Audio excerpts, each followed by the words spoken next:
Bismillahirrahmanirrahim. Assalamualaikum warahmatullahi wabarakatuh. Terima kasih sahabat inspirasi masih berkenan untuk menyaksikan video-video yang insya Allah menginspirasi kita semua.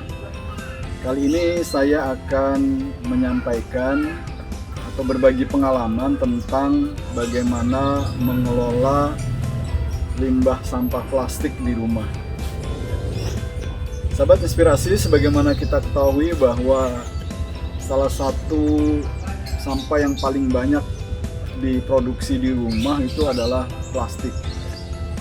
Nah, kalau penanganan limbah plastik ini tidak kita tangani dengan baik dan kita tidak memiliki kepedulian, maka yang akan terjadi adalah kerusakan lingkungan. Kenapa limbah plastik ini berbahaya? Yang pertama adalah sampah plastik adalah sampah yang tidak bisa terdegradasi, dia tidak bisa terurai.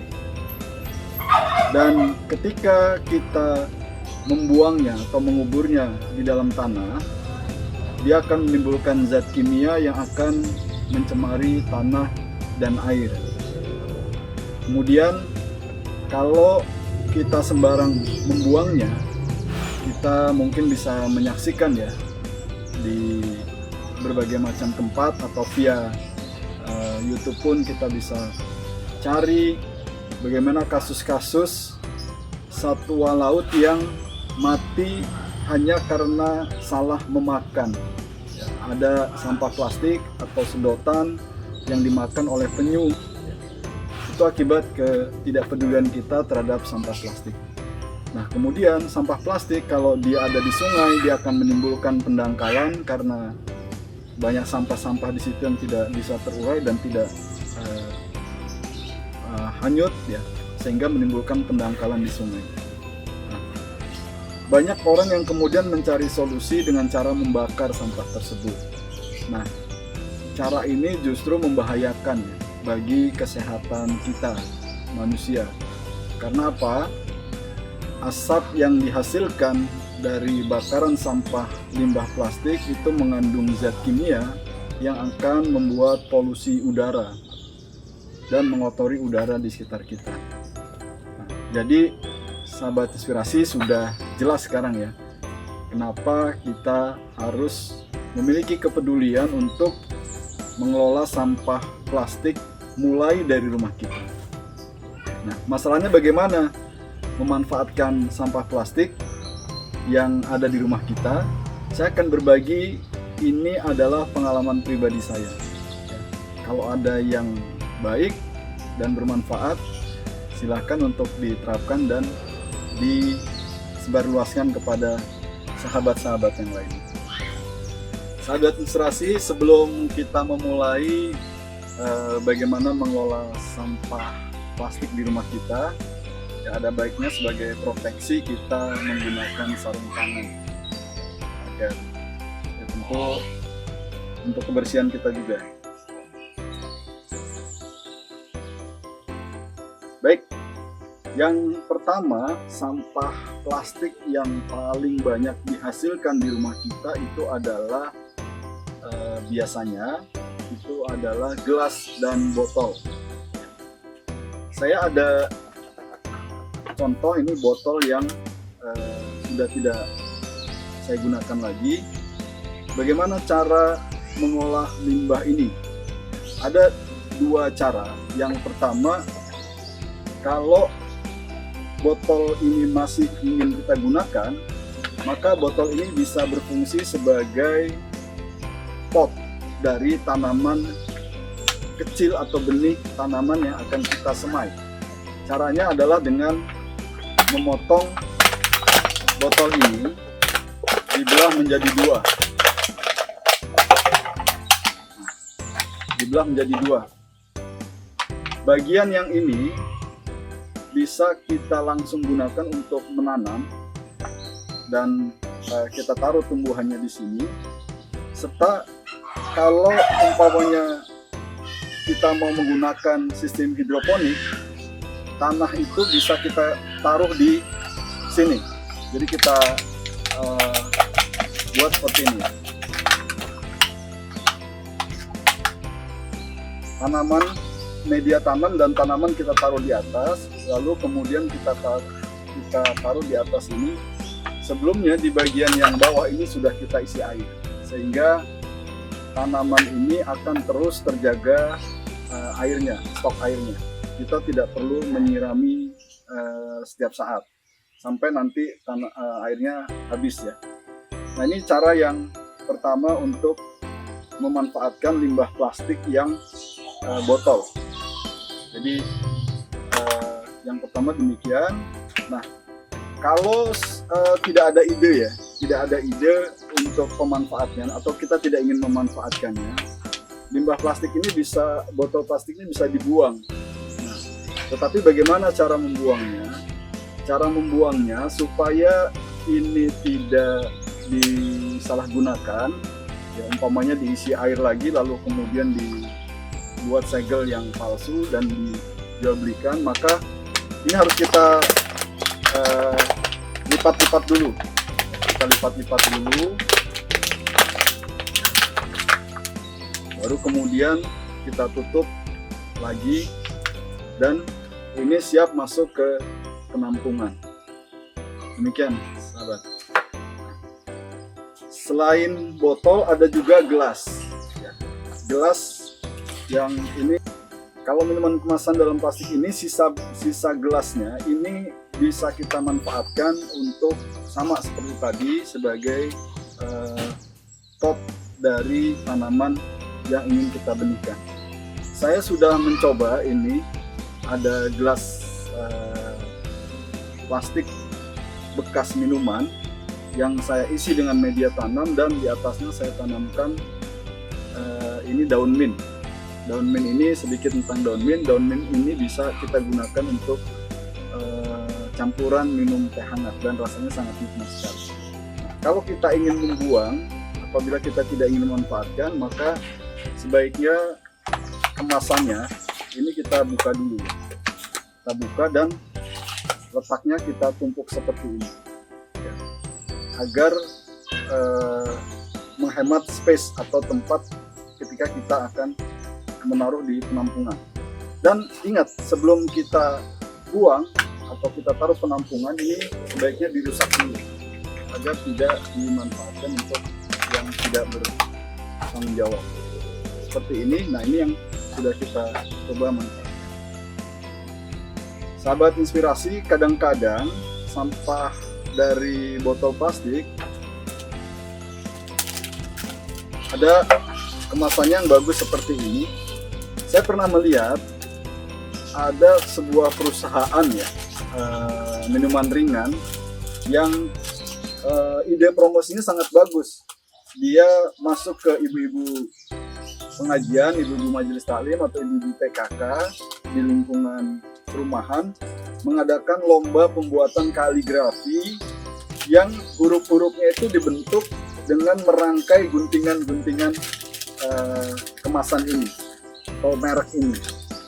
Dan hasilnya itu sangat bagus sekali, sangat indah, teman-teman sahabat sekalian ya.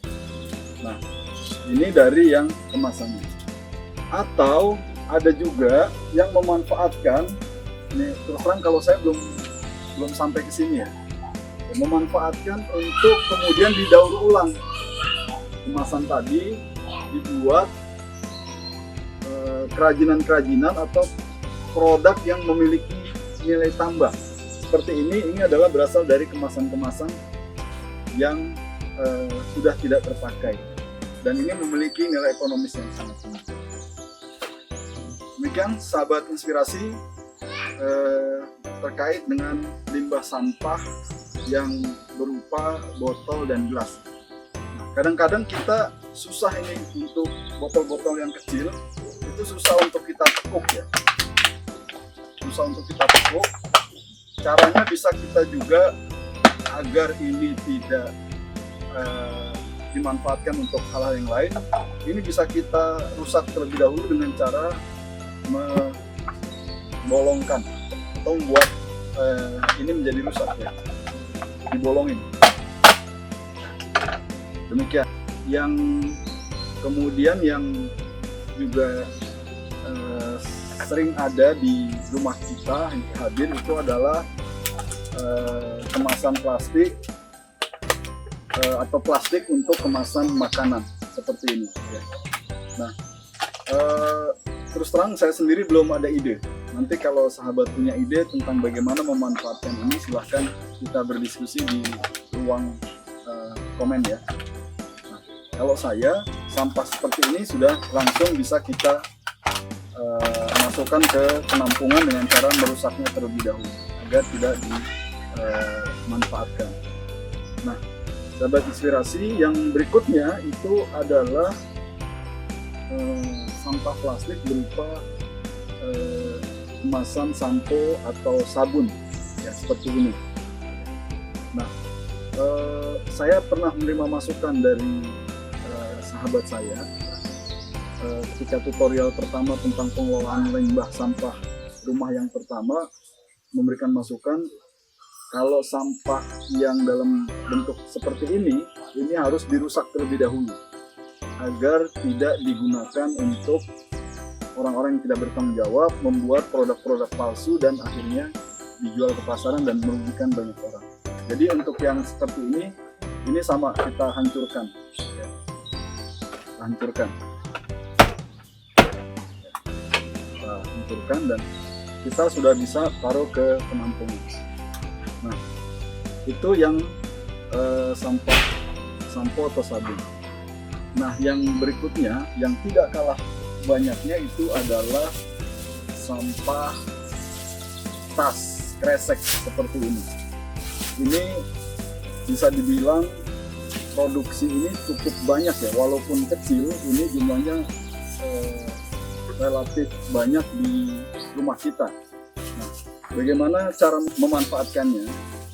Ketika kita mendapatkan tas seperti ini,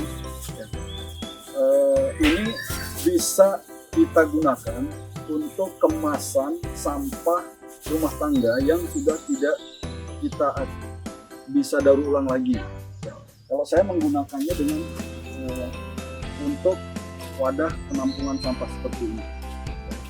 Caranya, sampah ini, tas kresek ini saya taruh di atas keranjang sampah, dan kalau ada air atau hal-hal yang bisa mengotori wadah sampah ini, jadi bisa diprotek dengan tas kresek ini. Ini kebetulan sudah penuh, saya bisa ikat ya.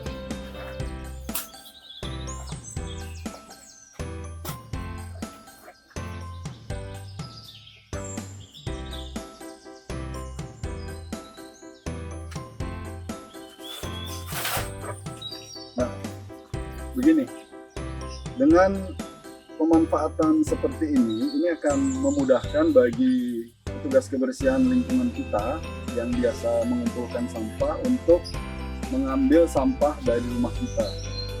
Nah, terkait dengan tas kresek ini, saya memang belum ada ide lain untuk pemanfaatannya selain memanfaatkan sebagai tempat penampungan sampah.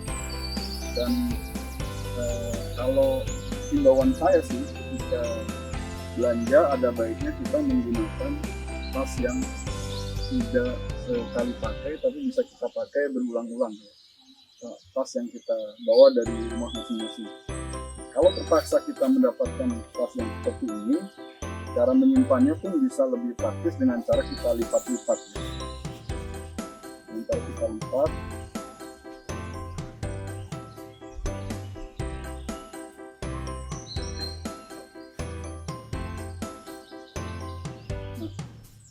seperti ini, kita bisa menyimpan ini lebih praktis lagi dan kita tampung di satu tempat. Suatu saat ketika kita membutuhkan, kita bisa ambil lagi tas kresek ini. Baik, berikutnya adalah sampah-sampah yang berupa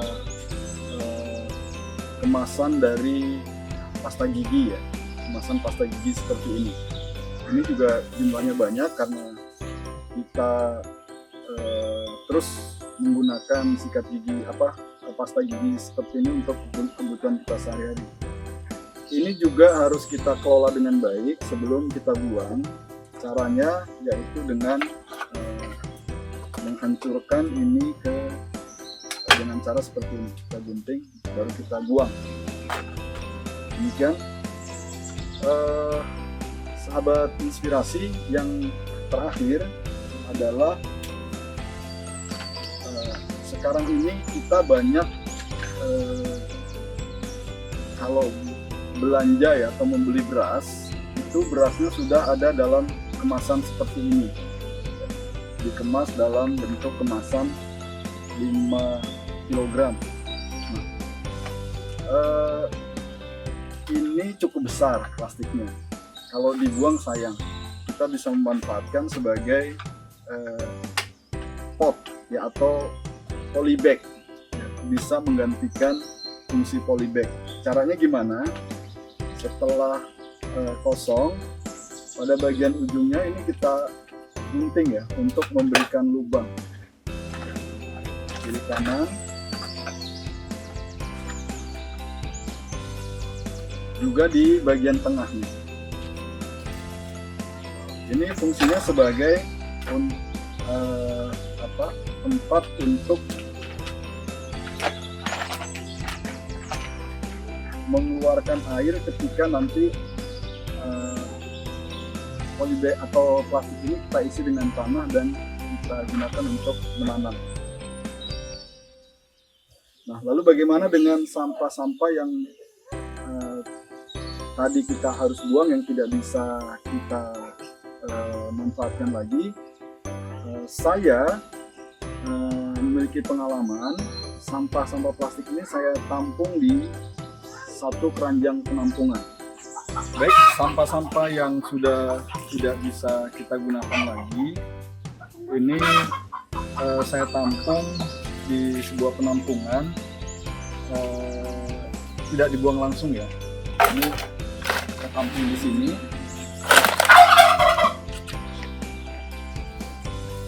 Ya, kebetulan sampah yang ada di penampungan ini sudah cukup banyak, hampir penuh ya.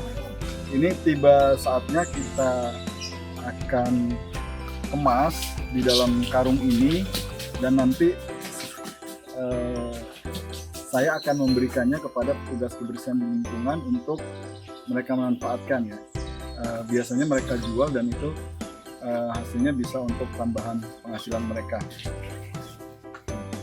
Demikian tutorial pemanfaatan sampah plastik di rumah.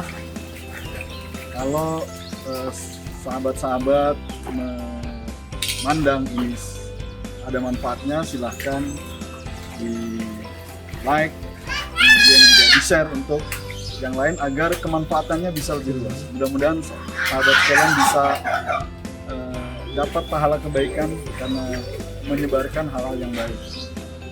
Jangan lupa subscribe supaya saya lebih semangat lagi buat konten-konten inspirasi kebaikan. Dan kalau ada diskusi-diskusi, masukan-masukan untuk tutorial ini, silahkan tulis di kolom komen. Terima kasih. Assalamualaikum warahmatullahi wabarakatuh.